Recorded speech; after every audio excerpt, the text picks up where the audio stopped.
Stop whining, Mom. It's already sold. Those words still echo in my mind, 3 months after my son David spat them at me like venom. At 72, I thought I'd heard every cruel thing a child could say to their parent. I was wrong. But it wasn't David's cruelty that shattered me that Tuesday morning. It was the phone call that came 20 minutes later. Mrs. Wellington, this is Jim Martinez from Classic Motors. I'm calling about your husband's Rolls-Royce Silver Shadow. I can't in good conscience complete this sale without speaking to you. First, my hands trembled as I gripped the receiver. What sale, Jim? The silence stretched between us like a chasm. Jim had been Frank's friend for over 30 years. He'd watched my husband transform that 95 Rolls from a rusted dream into a gleaming masterpiece. Dorothy. Jim's voice was gentle but firm. Your son brought me paperwork yesterday saying you wanted to sell Frank's car. But something didn't feel right. The signatures, they didn't match the ones I have on file from when Frank bought parts from me. My legs gave out. I sank into Frank's old leather chair, the one that still smelled faintly of his cologne and motor oil. Let me tell you about Frank Wellington. For 47 years, he was my anchor, my adventure, my best friend. He wasn't a wealthy man. He managed a small manufacturing plant in our quiet Pennsylvania town. But he had dreams that sparkled brighter than any diamond. Frank grew up poor, the youngest of 6 children in a household where luxuries meant having enough coal for the furnace in winter. His father worked double shifts at the steel mill. His mother took in laundry to make ends meet. But Frank had a gift. He could look at any broken machine and see exactly how to make it whole again. Dorothy, he told me on our second date back in 1975. Someday I'm going to own something beautiful. Something that proves a man can rise above where he started. I fell in love with his dreams before I fell in love with him. We married young, lived in a tiny apartment above Mrs. Chen's bakery, saved every penny we could. Frank worked at the plant during the day and repaired neighbors' cars in the evenings. His hands always stained with grease, his mind always working on some mechanical puzzle. In 1982, he came home with those grease-stained hands, trembling with excitement, eyes full of stars. "Dorothy, I found her," he announced, pulling me to the garage of the small house we'd finally been able to buy. There, under a moth-eaten tarp, sat what looked like a heap of rusted metal and broken dreams. She's a 1975 Rolls-Royce Silver Shadow, he whispered, running his hands over the dented hood like he was caressing a newborn. The owner said she'll never run again. Wants $500 just to haul her away. But I can see her potential. I saw his potential. That car became Frank's evening ritual, his weekend sanctuary, his meditation in motion. Every day after his shift at the plant, he'd come home, shower off the industrial grime, eat the dinner I'd prepared, and then disappear into that garage until well past midnight. The first year, he just sat with the car, studied every line, every curve, every component. He bought repair manuals from 3 different decades, subscribed to classic car magazines, wrote letters to Rolls-Royce enthusiasts across the country. Our kitchen table became his research library. Blueprints, part catalogs, hand-drawn sketches of engine modifications. "Frank," I said one evening, finding him asleep at the table with his head resting on a manual. "You don't have to prove anything to anyone." He lifted his head, his salt and pepper hair sticking up at impossible angles. "I'm not trying to prove anything, Dorothy. I'm trying to honor something. This car was built by craftsmen who cared about perfection. Someone gave up on her, but she deserves better than that." He taught himself upholstery from library books, spending months learning to hand-stitch leather in perfect straight lines.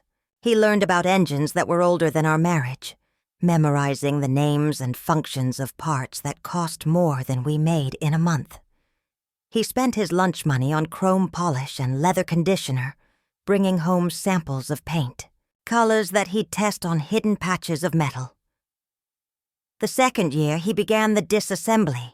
Every bolt, every wire, every component was carefully removed, labeled, photographed, and stored in mason jars lined up on handmade shelves.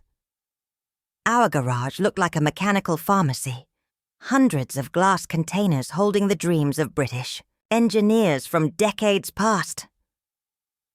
"Why this car, Frank?" I asked one summer evening in year 3, watching him carefully clean each spoke of the wire wheels with a toothbrush and solvent. The neighbors thought he was obsessed. His co-workers called it a midlife crisis. But I saw the peace in his face when he worked, the way his shoulders relaxed, the way his breathing slowed.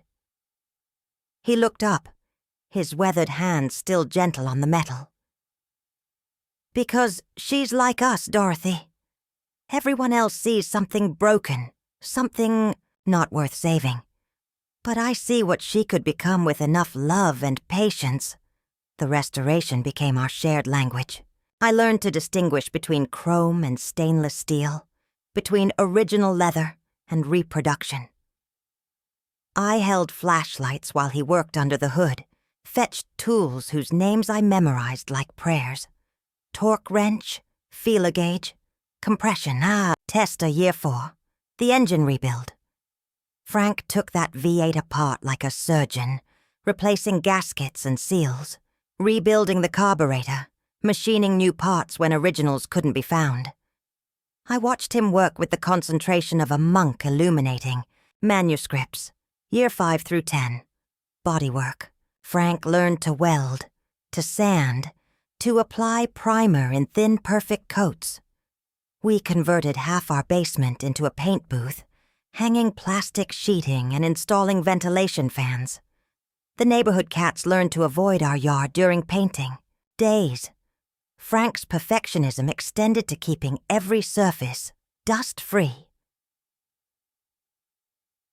Year 11 through 15, the interior.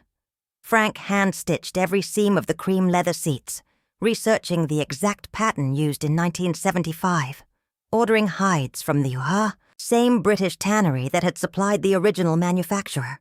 He replaced the wool carpeting thread by thread, restored the walnut dashboard to its original luster, rebuilt the intricate clock that had stopped ticking in 1987, year 16 and 17.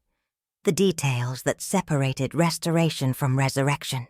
Frank rechromed every piece of metal trim, replaced every rubber seal, calibrated every gauge. He sourced original Rolls-Royce emblems, found period-correct tires, even located the exact type of battery that would have been installed at the factory. It took him 18 years to finish her. 18 years of scraped knuckles, late nights, and small victories celebrated with cold beer and my homemade sandwiches.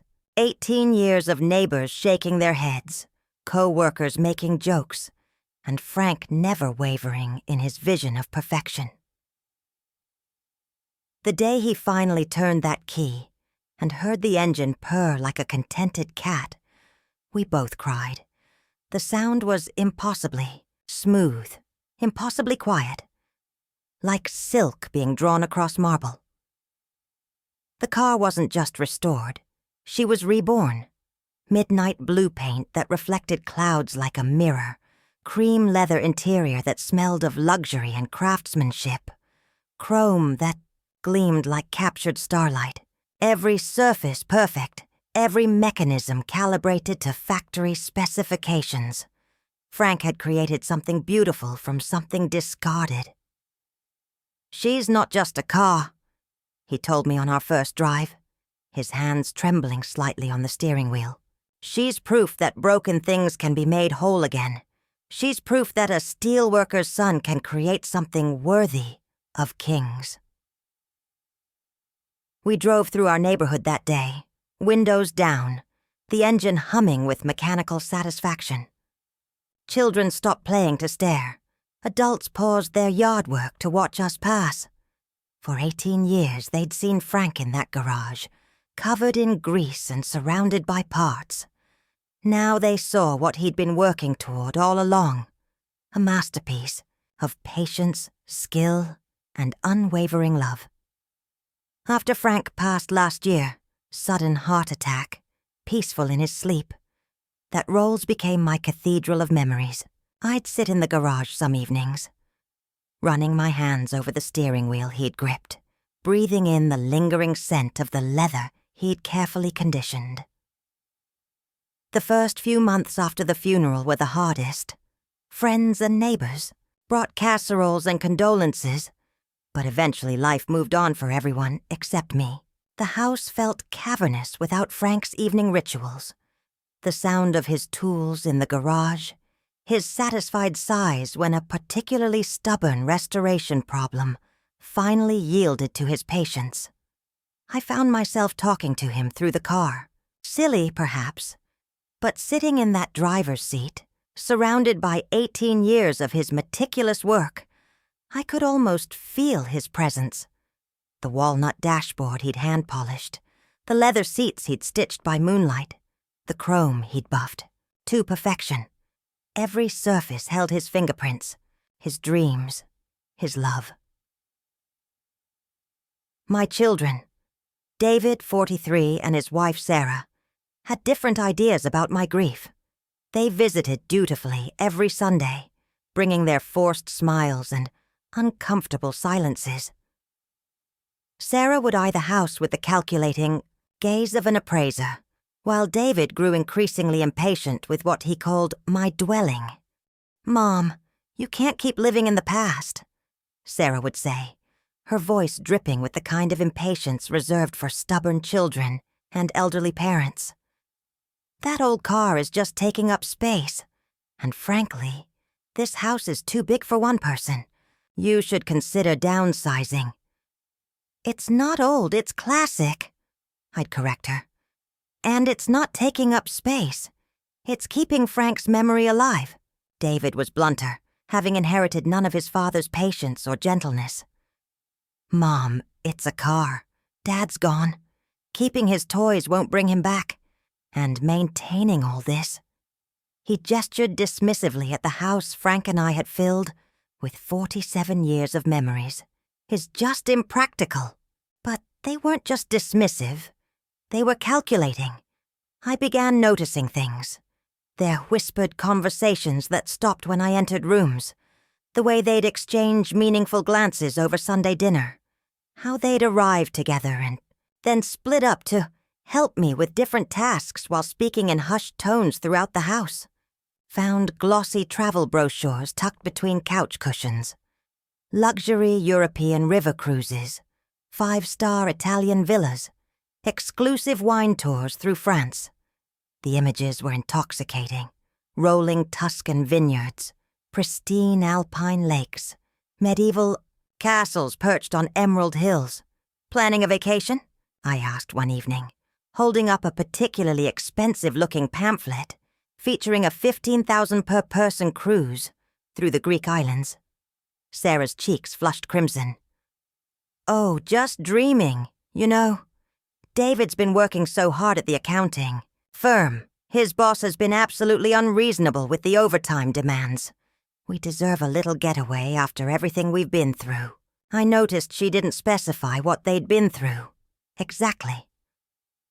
"Those trips look expensive," I observed, flipping through pages of champagne tastings and private yacht excursions. "Well," David said, not meeting my eyes, his fingers drumming nervously on the kitchen table. "We've been saving, putting aside a little each month, and maybe it's time to liquidate some assets around here. Get rid of things we don't really need. Simplify." The word liquidate felt like ice in my veins. In 47 years of marriage, Frank had never used that word to describe anything we owned. Objects weren't assets to be liquidated. They were memories to be preserved, stories to be honored.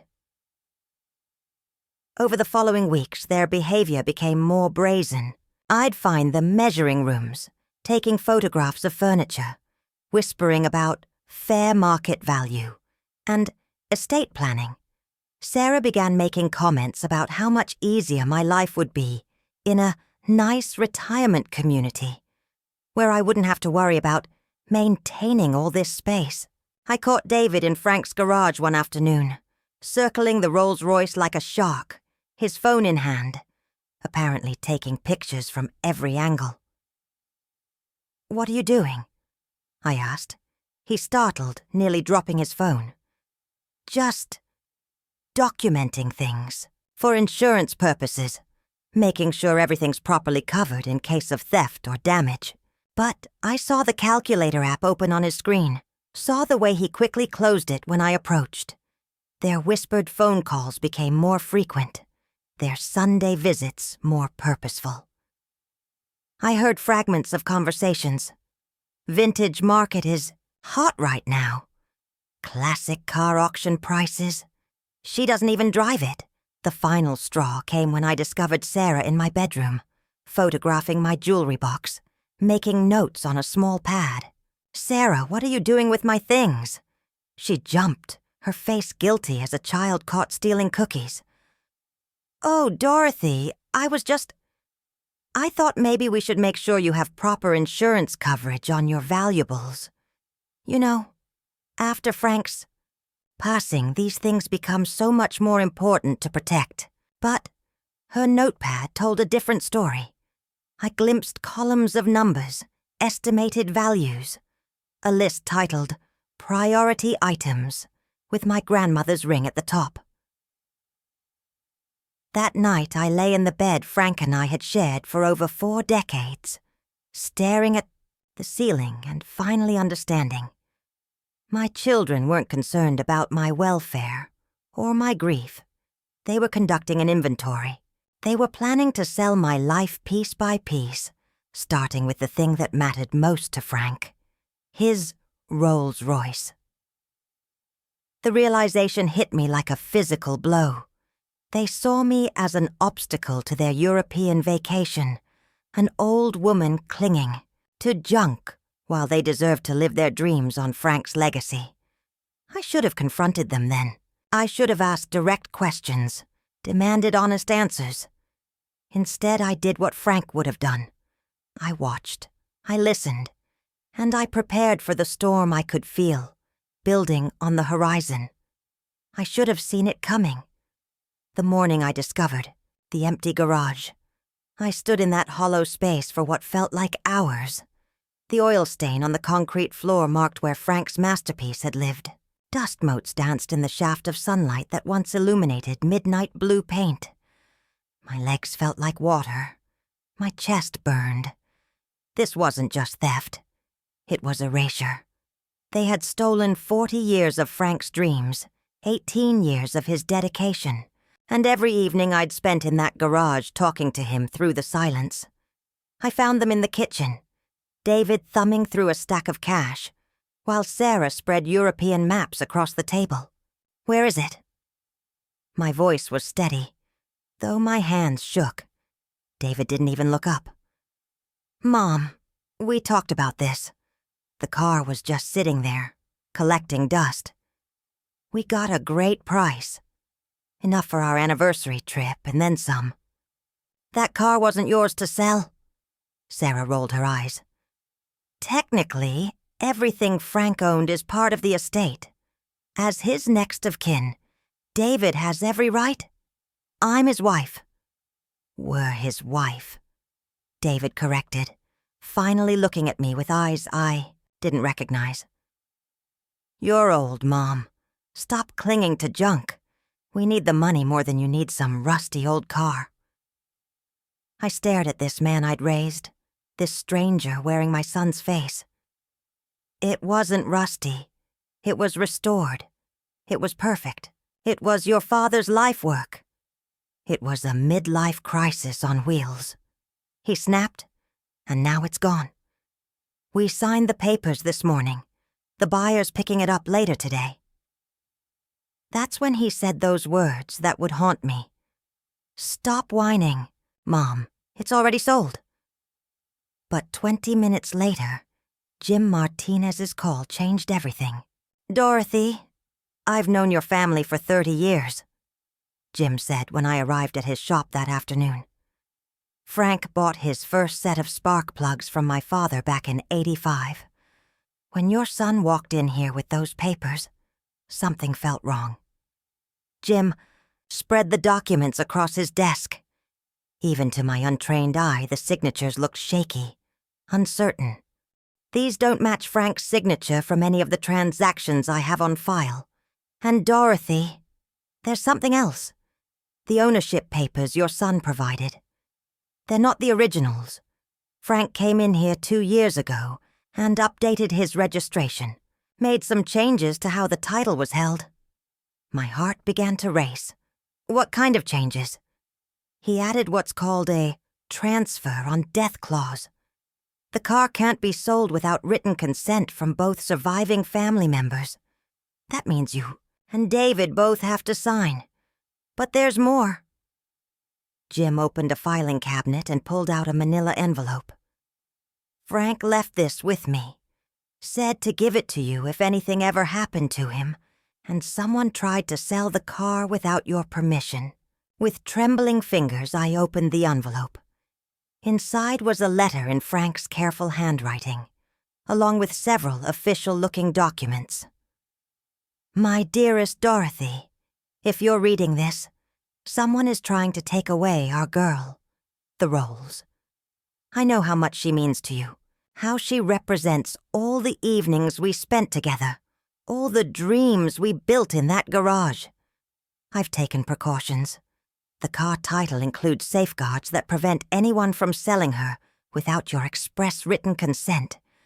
But more than that, I've established protections for you and your inheritance that our children don't know about. In the garage, behind my workbench, you'll find a loose floorboard marked with our initials. Underneath, there's a safety deposit box key and additional documents that my lawyer, Henry Morrison, helped me prepare. If anyone tries to bypass your rights, these documents will protect everything we built together. Remember what I always told you. Broken things can be made whole again. This includes trust, dignity, and justice. All my love, Frank P.S. The combination to the safe is our wedding date, 05/15 1976. Jim watched me read, his weathered face soft with sympathy. "Frank was a smart man, Dorothy. He saw this coming somehow. That evening, while David and Sarah were at dinner celebrating their impending vacation, I drove to our house, my house, and went straight to the garage.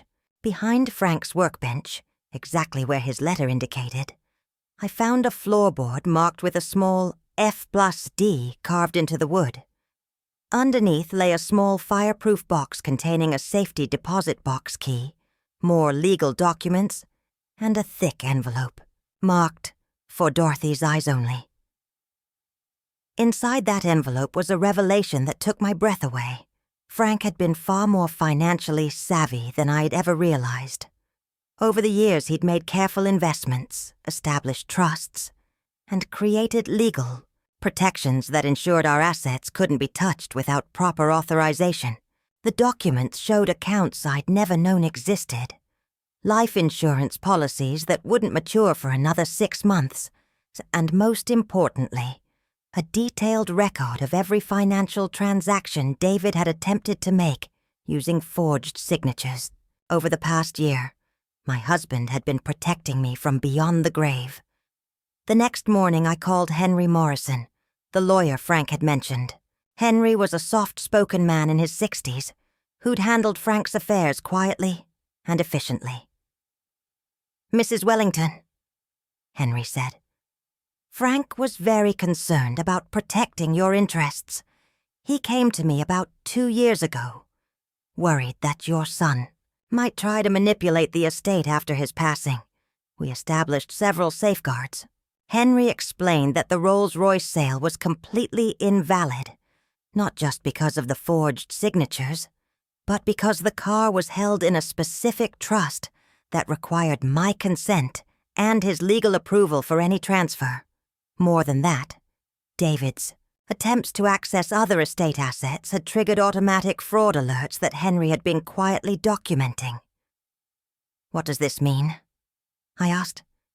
"It means your son has been unknowingly committing multiple felonies," Henry said grimly. "Forgery, identity theft, attempted fraud. Frank's protections haven't just preserved your inheritance.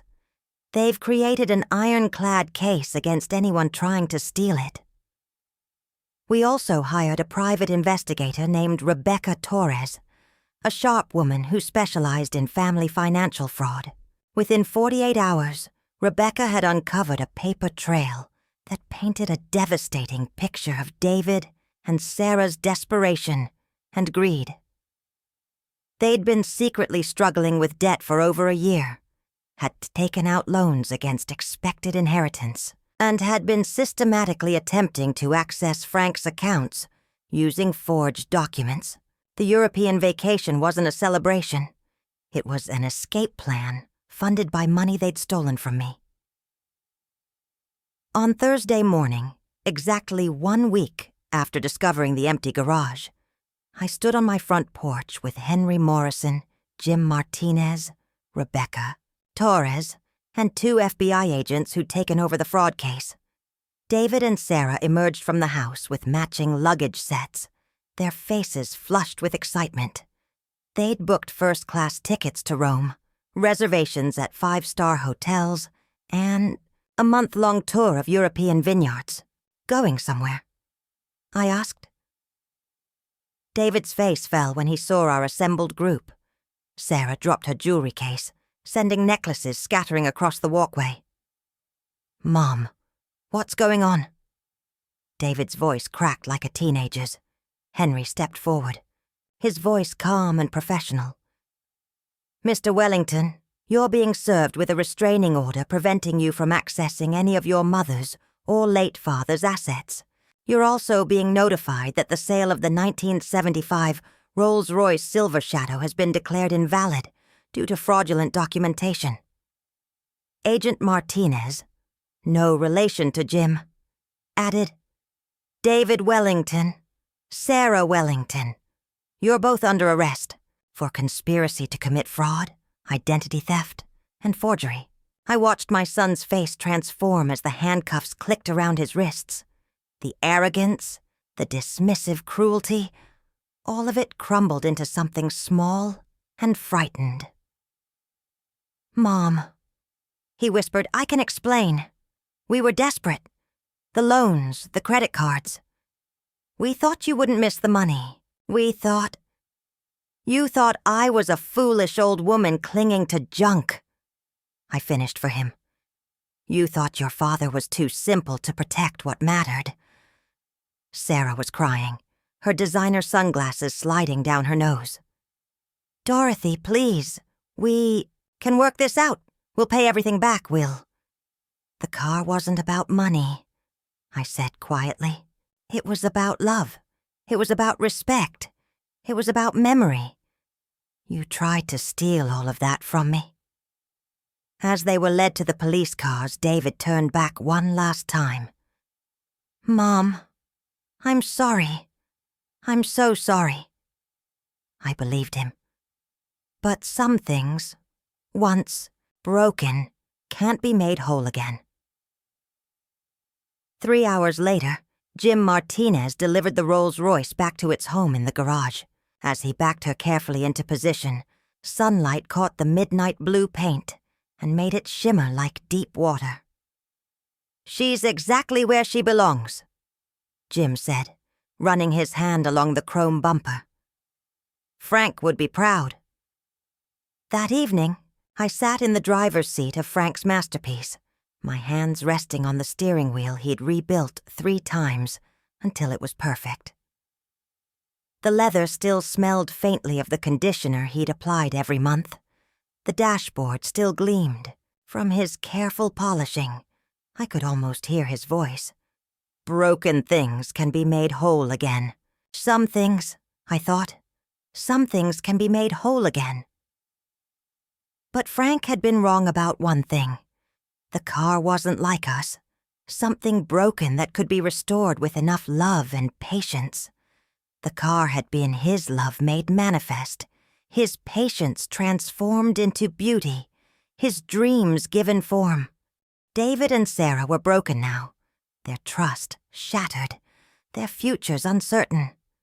Their European vacation had become a legal nightmare that would follow them for years. The money they'd borrowed against their expected inheritance would have to be repaid, their reputations destroyed, their relationships with me severed, perhaps permanently. Could they be made whole again? I honestly didn't know. But I knew this. Frank's love had protected me. His foresight had preserved our memories. His careful planning had ensured that the 47 years we'd built together couldn't be stolen by impatience, greed, or cruelty. 6 months have passed since that terrible week. David and Sarah took plea deals, probation, community service, and full restitution. They're living in a small apartment across town, working to rebuild their lives and their integrity. We exchange Christmas cards. Nothing more. Perhaps someday we'll find our way back to each other. Perhaps not. The Rolls-Royce sits in the garage, immaculate and patient. I start her engine every Sunday, just as Frank used to do. Sometimes I take her for drives through the countryside, windows down, feeling the wind carry memories of all the places Frank and I traveled together. Last week, my granddaughter Emma, David's daughter, came to visit. She's 22 now, studying automotive restoration at the local community college. "Grandma," she said, running her hands over the car's pristine surface, "would you teach me about her? About what Grandpa did?" I smiled, remembering Frank's patient voice explaining the difference between chrome and steel, between restoration and mere repair. "Of course, sweetheart. But first, let me tell you why this car is so important. It's not just about the metal and leather and engine. It's about what happens when you love something enough to make it perfect." Emma listened with Frank's intensity, asked questions with his curiosity, touched the car with his reverence. Maybe some broken things can be made whole again, after all. Some things are worth more than money. They are worth everything. If you've ever had to fight for what truly mattered, share your story below. Sometimes the most important battles are the ones we never expected to fight, and the strongest allies are the ones who love us even after they're gone.